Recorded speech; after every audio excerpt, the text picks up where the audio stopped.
कई रूप वाले काली बाघ का जंगल पर कब्जा, जानवरों की एकता और दो रंगीन शेर दोस्त जंगल बचाओ। एक जंगल में दो रंगीन शेर दोस्त रहा करते थे। एक का नाम था शेरू, जो कि पीले रंग का शेर था, और दूसरे का नाम था शिम्बा, जो कि नीले रंग का शेर था। वो दोनों शेर आपस में बहुत गहरे दोस्त थे और वो दोनों एक ही गुफा में रहा करते थे। शेरू और सिम्बा के पिता भी अपने टाइम के सबसे अच्छे मित्र हुआ करते थे, लेकिन उन दोनों के माता पिता को ना जाने किसने कुछ साल पहले मार दिया था और वो दोनों वहां से भाग गए थे। तो वो दोनों बहुत छोटे थे, इसीलिए उन्हें उस खूनी का चेहरा ठीक से याद भी नहीं था। बस जब वो सोचती थी, धुंधला धुंधला कुछ नजर आता था, लेकिन वो समझ नहीं पाते थे कि वो कौन था। उस टाइम सिम्बा के पिता उस जंगल के राजा हुआ करते थे, लेकिन उनके मरने के बाद जंगल के जानवरों ने उन दोनों को छुपा कर रखा और सिम्बा और शेरू के बड़े होने का इंतजार किया। और जब वो बड़े हो गए तो जंगल के जानवरों ने उन दोनों को ही उस जंगल का राजा बना दिया। सिम्बा और शेरू ने भी कभी भी जानवरों के इस भरोसे को नहीं तोड़ा जो उन्होंने उन दोनों पर किया और उन्हें अपने जंगल का राजा बनाया। उसी जंगल में एक गाय रहती थी जिसे वो दोनों अपनी माँ के समान मानते थे, क्योंकि उस गाय ने ही उन दोनों को पाला और उनका अपने बच्चों से भी ज्यादा ख्याल रखा। इसीलिए वो दोनों उस गाय को अपनी माँ ही माना करते थे और उस गाय का खूब ख्याल रखा करते थे। लेकिन अब वो गाय दूसरे जंगल में अपनी बहन के पास रह रही थी। उसकी बहन कुछ टाइम से बीमार थी, इसीलिए गाय उसका ध्यान रखने के लिए दूसरे जंगल चली गई थी। अब वो दोनों भाई दूसरे जंगल ही अपनी गाय माँ से मिलने जाया करते और उन्हें उनकी जरूरत की चीजें देकर वापस आ जाते थे। ऐसे ही एक दिन वो दोनों अपनी गाय माँ से मिलने के लिए दूसरे जंगल जाते हैं और वहां जाकर वो देखते हैं कि उनकी गाय माँ तो बहुत बीमार है और उनसे उठा भी नहीं जा रहा है। अपनी गाय माँ को ऐसे देखकर वो दोनों भाई बहुत परेशान हो जाते हैं और बोलते हैं, माँ, ये आपको क्या हो गया और आपकी तबीयत खराब है, आपने हमें क्यों नहीं बताया? वो बेटा, मैंने तो तुम्हें इसलिए नहीं बताया कि तुम परेशान हो जाओगे और सब कुछ छोड़ छाड़ कर मेरे पास आ जाओगे। हाँ तो माँ, हमारे लिए आपसे बढ़कर कुछ भी नहीं है। अब आप जब तक ठीक नहीं हो जाती हैं, हम दोनों आपके पास ही रहेंगे और जैसे ही आपको थोड़ा आराम मिलेगा, हम आपको अपने जंगल लेकर चले जाएंगे। ऐसा बोलकर वो दोनों अपनी माँ के पास ही रहने लगते हैं और अपनी गाय माँ का ख्याल रखते हैं।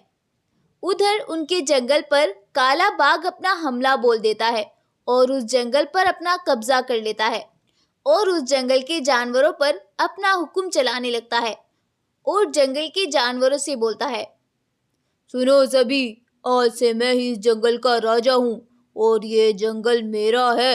अगर किसी ने भी कुछ भी चालाकी करने की कोशिश की तो फिर अपने अंजाम के जिम्मेदार तुम खुद होंगे।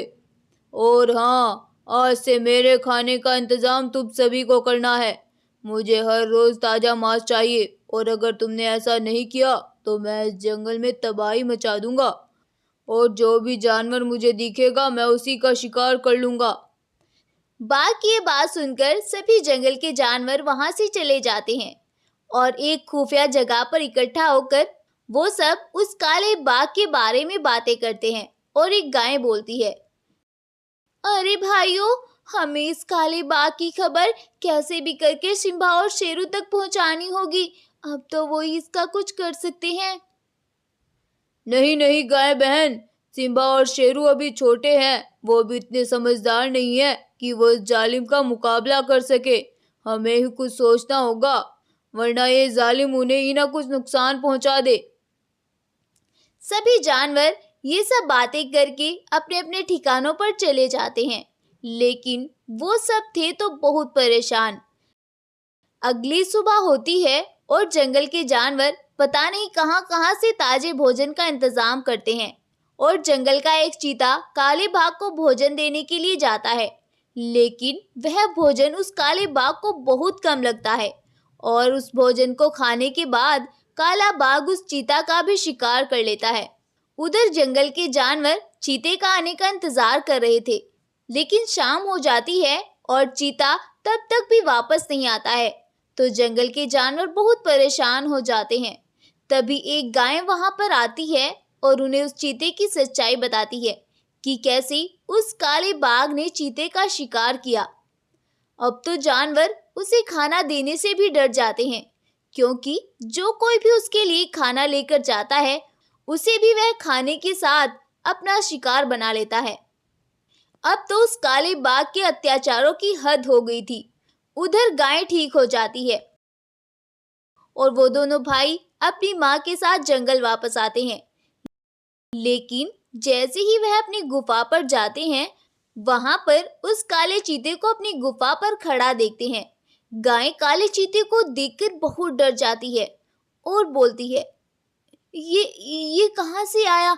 बेटा तुम यहाँ से जाओ, बल्कि जंगल को छोड़कर यहाँ से चले जाओ, वरना ये तुम्हें भी मार डालेगा बेटा।